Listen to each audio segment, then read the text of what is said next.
So what exactly is going on out there? Out there in the world?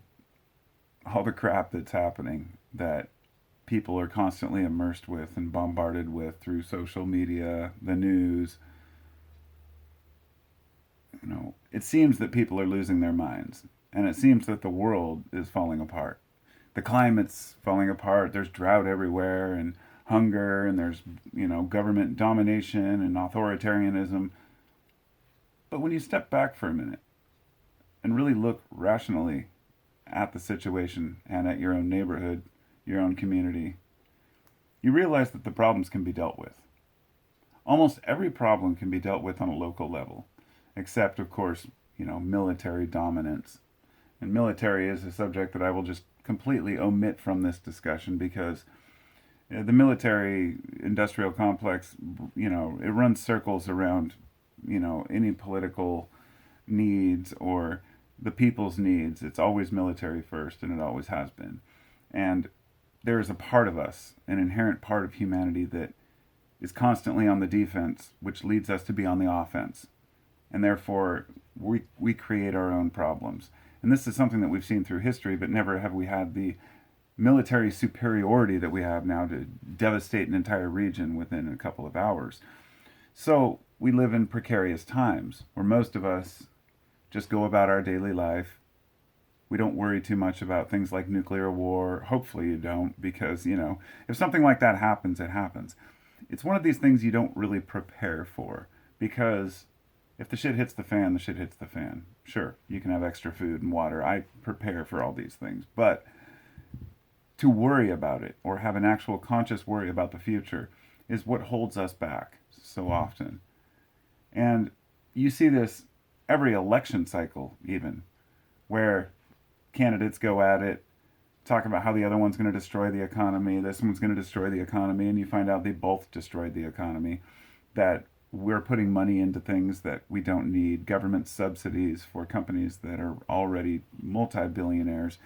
And I've made so many videos and talked about these things so many times, especially on my podcast, because it's important to me. But I did make one the other day where I said, well, I don't want to talk about this shit, but I feel like we're obligated. It's almost like you have to be part of the political situation, not elected officials, but the actual laws implemented. And there was a time in history where we could say this official or this president or this person is going to benefit us and this one might not, according to our values, but today we can't tell because they're all in the pockets of the same people.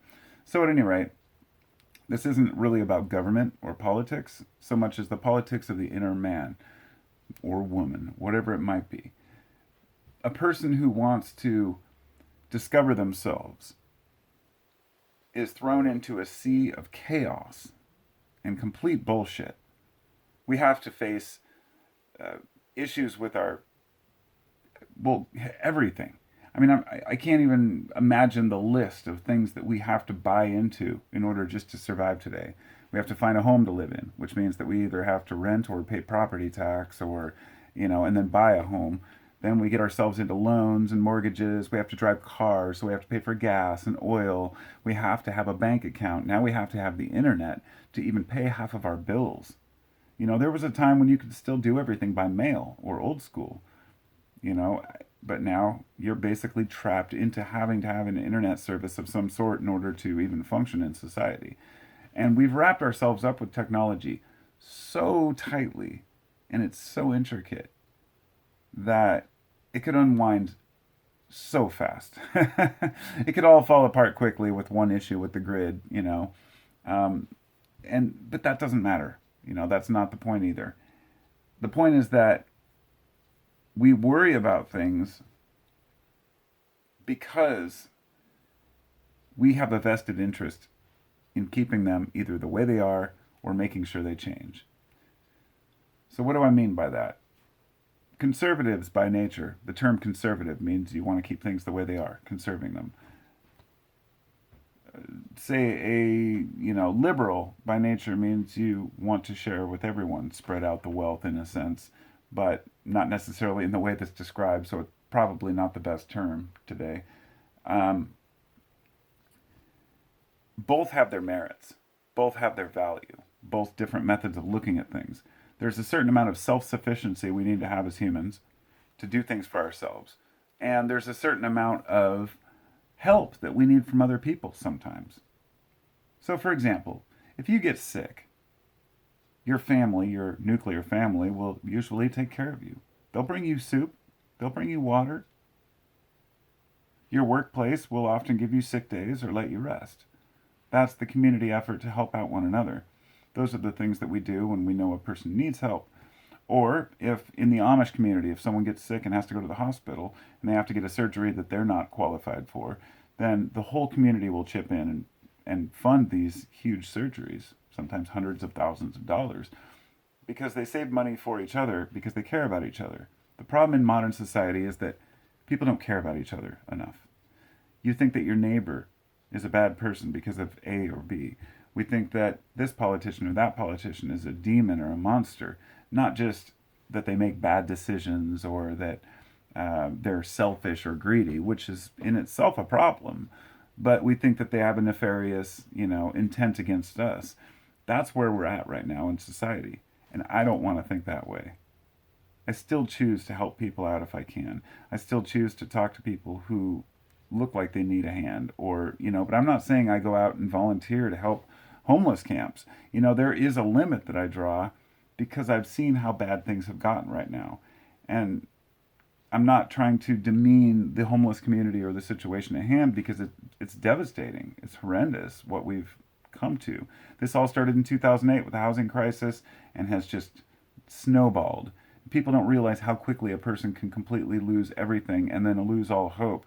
And at that point, just descend into addiction and chaos. And that's what happens when we don't take care of each other. But when it's too late, even if you try to help other people, often they won't take the help. So I have completely mixed feelings about all these things, but I guess I shouldn't get into the homeless issue because here in Portland it's horrible. They just busted up several different crime rings. One was somebody they found that had sold like 44,000 catalytic converters. I mean, they were busted with like 6,000 of them on them. It was one of those was probably mine, and we still haven't fixed that thing. And these were all found in this homeless camp because this guy had his friend's Harley was stolen and he helped him track it down, found it, and then they found 50 other cars. Well, to this day, a few months later, he's found 200 automobiles and got them back to their owners. So there's a part of society that's in complete decay and chaos, where the police, the government, nobody's doing anything. And the reason this shouldn't be a bad thing or a negative thing is because people can take initiative for their own protection, their own safety, their own health.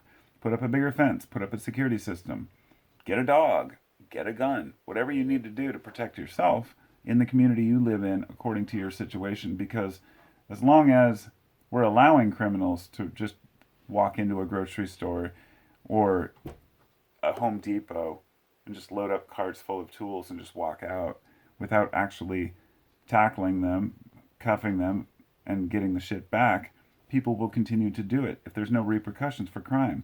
Why is this? This hits close to home. I just got back from the vape shop about 10 minutes ago before I made this video. And the front window was broken. And there's a sign on there that says, yes, we had a break-in. Yes, a lot of stuff was taken. No, we don't want to talk about it. And it's actually been up there for a few weeks now. And I found it, I was like, fuck, this sucks. And I was talking with the owner in there, and I was like, that just, it's bullshit. We were just talking about it a little while ago. He said, yeah, that was the third time in 2 months. And I told him about how my cars have been stolen out of my driveway, how my son had his truck stolen twice in 2 weeks, and just how there's no repercussions for the crime. They go to jail, they're released the next day. There's no solution by allowing police and government to deal with the problem because they're not dealing with the problem. And that's the main point I'm making here. We need to take more initiative as neighbors to protect ourselves. But ultimately, this is going to benefit us all because we want to be happier and we deserve to live good lives.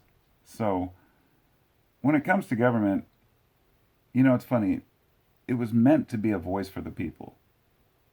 It was meant to be a way for people to hire someone. This that people forget that an election is hiring an employee. So every president that you hire is an employee of every American, put in that position to do a job that benefits most Americans. And I'm not going to debate who does the right or wrong things because I can't see the inner nuances and workings of what really is going on behind the scenes. But what I will say is that now that we have more power and more awareness of what's going on, now that we have more access to information, the claim that the government protects people from bad actors and bad corporations is a moot argument now. It's a false claim, a false premise. They don't.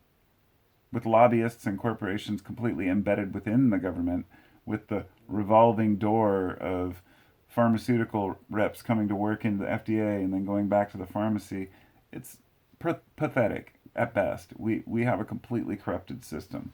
And I think the sad thing is that we should expect this, but we should also speak up, and nobody's doing so because they're afraid to, because they don't know enough. But that leads me back to the access to free information. The fact that people don't know what to look for because there's so much bad information out there as well. But with all the large subsidies and bailouts of corporations, it's hard to take them seriously as doing good things for the people. And the bureaucracy that we have surrounding federal government, and I'm not saying we should abandon government. People do want local officials that can help them and do the right things. I can't build a road. I can't fight a fire. You know, I'm not a police officer. We need these things. I understand that. But we also need to hold them accountable for their actions, but also make sure that their job is done efficiently, where tax dollars aren't wasted on complete bureaucratic bullshit, which is where most of it goes. Bureaucracy stifles real change. And the fact that our government is so slow was meant to be a benefit. It was meant to stop huge changes from taking place overnight. That's why we have a Congress, a Senate. These things I wanted to understand, and I realized in the long run that these things are beneficial because they prevent a president, for example, from stepping into office and just changing everything overnight. Some people may say, well, that's, stopping, they shouldn't stop a president. Well, they should, because a president is just one douchebag. That's it.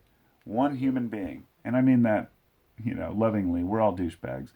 One person can never decide for all people. That's why we have these implemented stops and bureaucracy. But today, things are moving so fast that it's archaic. It can't keep up. A bunch of old people sitting on court seats and in the Senate that, yeah, sure, they understand some things. Sure, they've been through a lot of life, but don't really represent the constituents that they claim to represent. And whether it's capitalism or socialism, it's all tainted with corruption. I mean, that's just the way it is. And personal power requires personal effort, growth, and personal responsibility. And what I mean by that is, as long as Americans sit back, consume all their news to get their information, believe what the media tells them, and then go along with their lives, go to work, come home, watch the news, and don't do any real research, don't get any real understanding beyond what they're told or what's popular at the moment, then we're going to continue to suffer as a nation. People need to take accountability, and that's hard for people. So people want simple. That's how I see it. And you have to take action. I don't mean you have to go out and protest. I don't mean you have to go out and get a bunch of forms signed or rebel against the system. What I mean is that you have to find the things in your community that you don't agree with, and you have to take initiative to change them. And that could be anything. But if it doesn't bother you, then it doesn't bother you. I mean, it's hard because I'm just as guilty as the next guy of not taking enough action to change the things that I want.